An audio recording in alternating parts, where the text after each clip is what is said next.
to you by Sensodent K. बस pack नहीं है। SLS पैराफिन और दूध का करंट भी कौन? तो लाइफ का करंट ऑन? कुछ भी। तो ट्राई करके देख ले। Sensodent K toothpaste for sensitive teeth.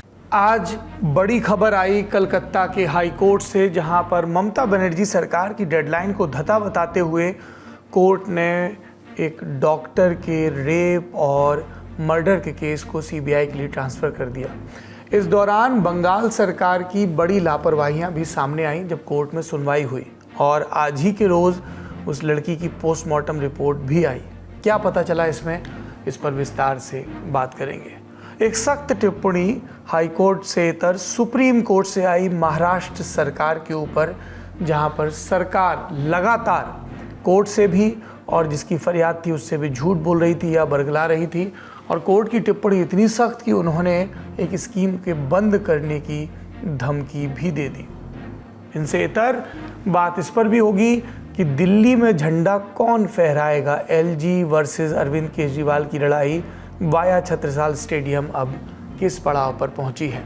लड़ाई का जिक्र कर रहे हैं तो कन्नौज का भी रुख करेंगे, जहां पर नवाब सिंह यादव पर लगे यौन उत्पीड़न के रेप के गंभीर इल्ज़ाम, और इसके चलते समाजवादी पार्टी और भारतीय जनता पार्टी के बीच आरोप और हो रही है पिक्चर पॉलिटिक्स। इन सब पर विस्तार से बात करेंगे। नमस्कार, सौरभ द्विवेदी नाम है हमारा और आप देखना शुरू कर चुके हैं लल्लन टॉप शो।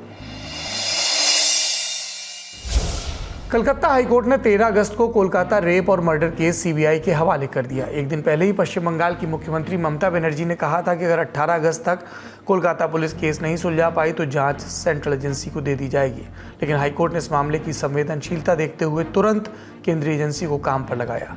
दरअसल इस मामले में कई याचिकाएं कलकत्ता उच्च न्यायालय में लगाई गई थी, जिनमें से एक पीड़िता के माता पिता की भी थी।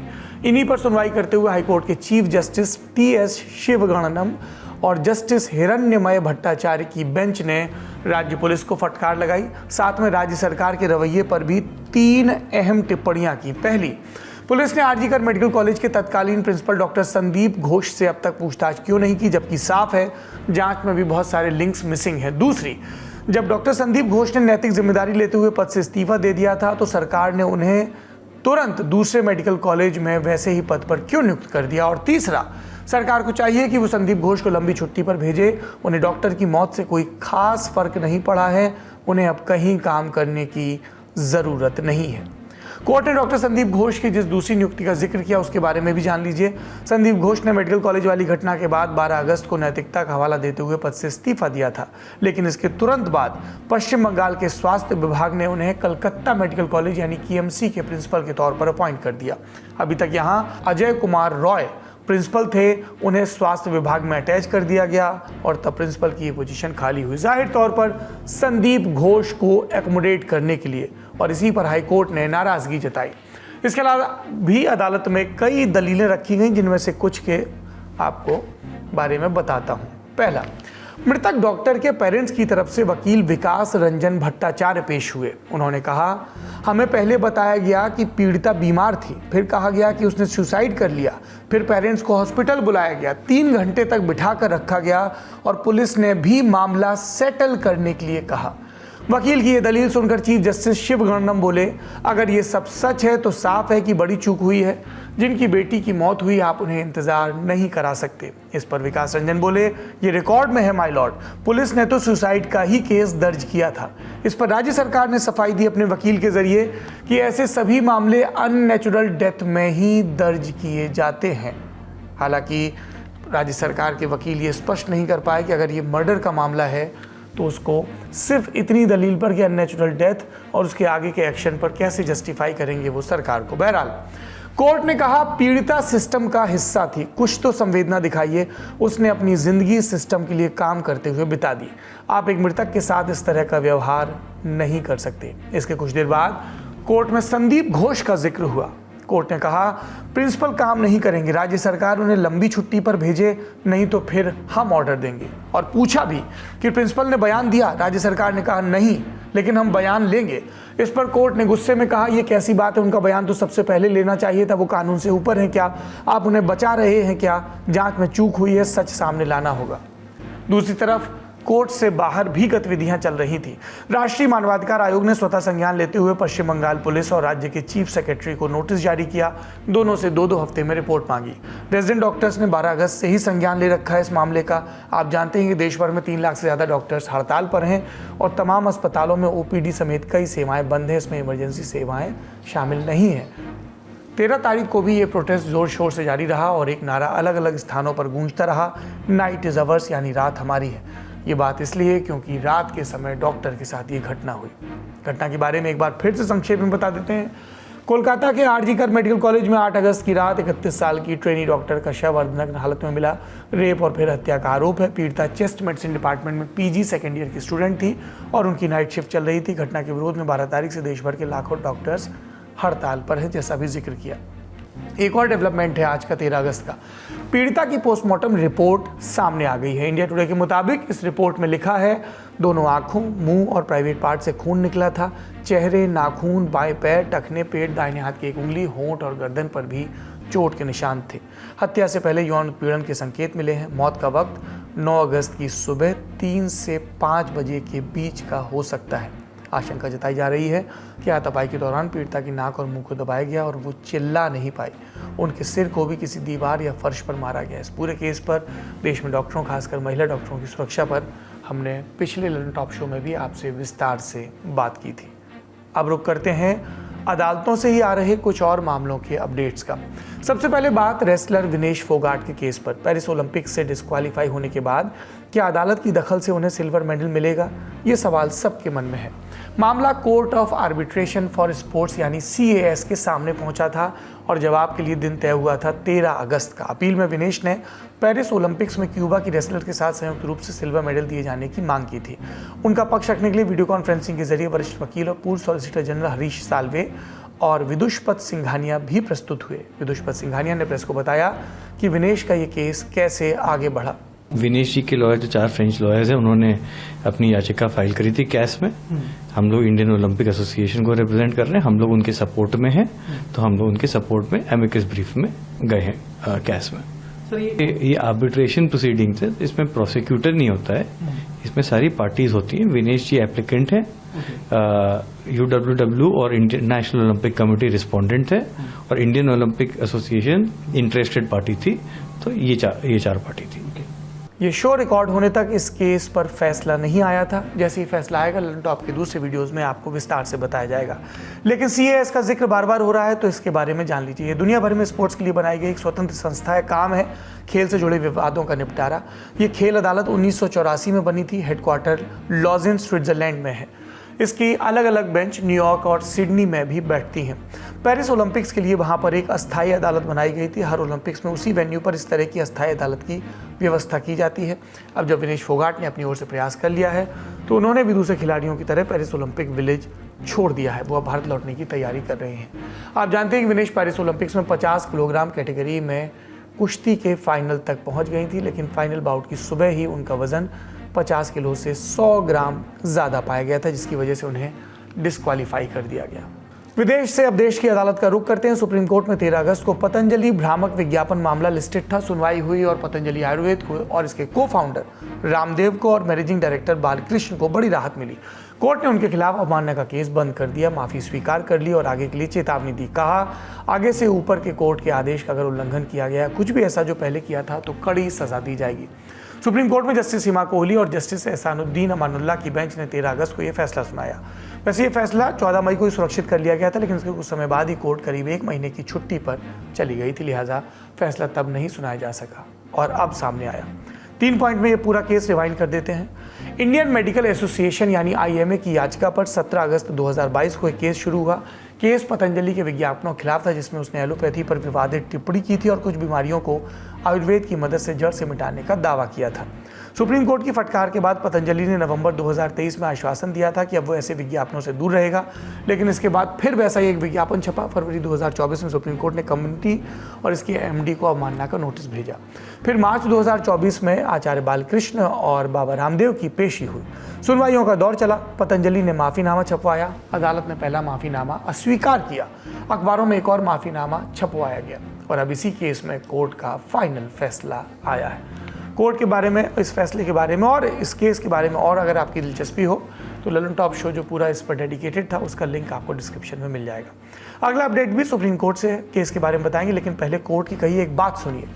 कोर्ट की ये टिप्पणी है, हम आपकी सारी योजनाएं, लाडली बहन, लाडली बहू जो भी है सब बंद करा देंगे।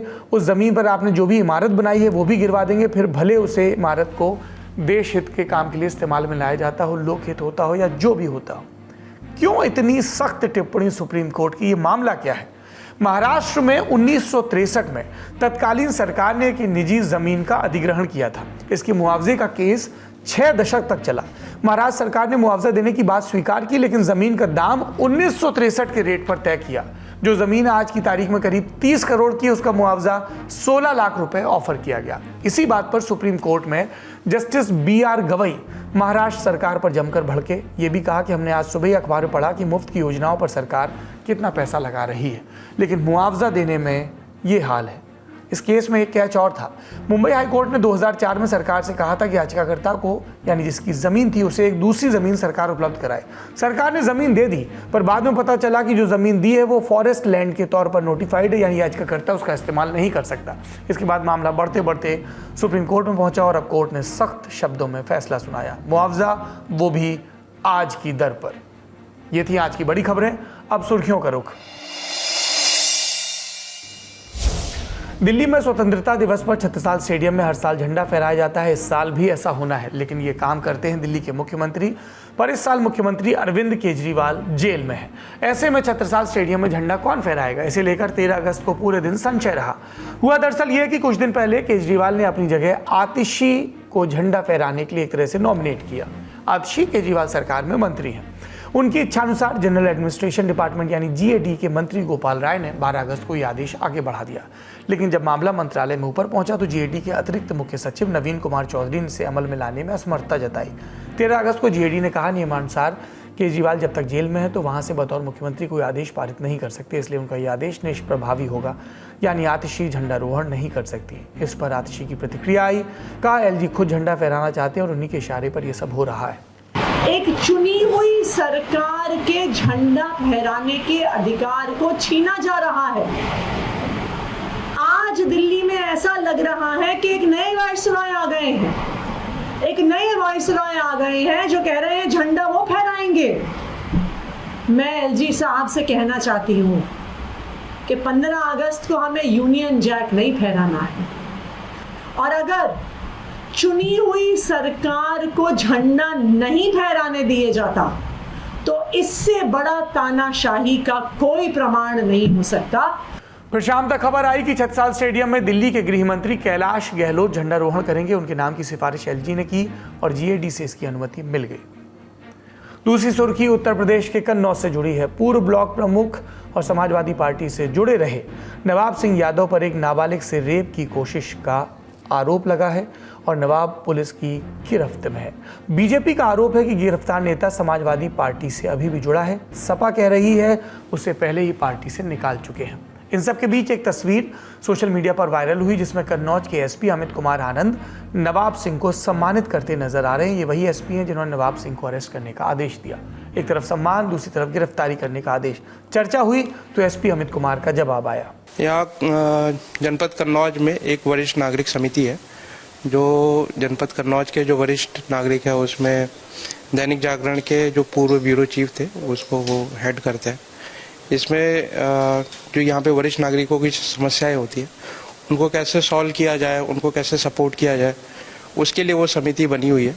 तो उसमें उनके द्वारा ये कार्यक्रम किया गया था जिसमें DM और SP को भी इन्वाइट किया गया था। तो उस कार्यक्रम का किसी प्रशासनिक या पुलिस कार्य से कोई संबंध नहीं है।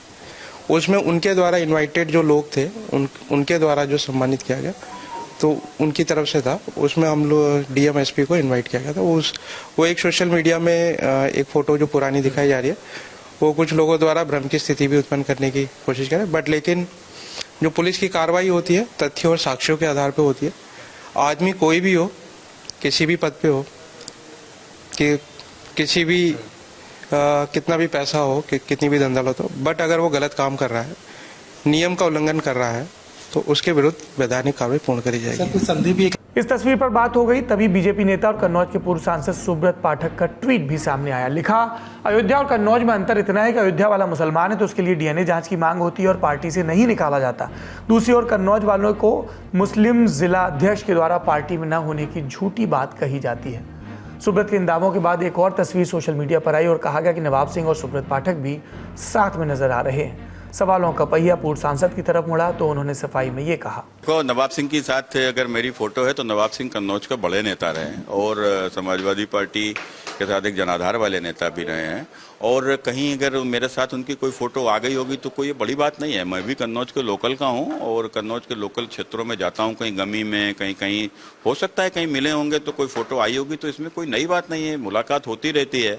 मैं ये भी नहीं कहूँगा कि मेरी मुलाकात नहीं होती है, वो तो कहीं ना किसी कार्यक्रम में, शादी विवाह आदि में मुलाकात होती है, दुआ सलाम भी होती है, ये भी कोई कहने की बात नहीं। लेकिन क्या फोटो आने से कोई व्यक्ति मेरा हो गया तो फिर फोटो तो अखिलेश यादव जी की भी योगी जी के साथ में है, तो क्या अखिलेश यादव योगी जी के आदमी है? इस मामले को लेकर बयानबाजियां सपा के खेमे से भी हो रही हैं। सपा नेता उदयवीर सिंह ने इल्जाम लगाया कि नवाब सिंह की बीजेपी नेताओं से भी दोस्ती थी और सुब्रत पाठक उनमें से एक थे। प्रतिनिधि का कोई ऐसी बात नहीं है और 2017 से ही वो पार्टी से असंतुष्ट थे, पूरा कन्नौज जानता है, इधर उधर थे। बहरहाल उनकी दोस्ती बहुत सारे लोगों से थी, भारतीय जनता पार्टी के बहुत नेताओं से थी और किसी से दोस्ती हो, किसी से व्यवहार हो, जिसकी जितनी गलती है उतना काम कानून को करना चाहिए। यूपी में इस मामले में राजनीति लगातार गर्म है।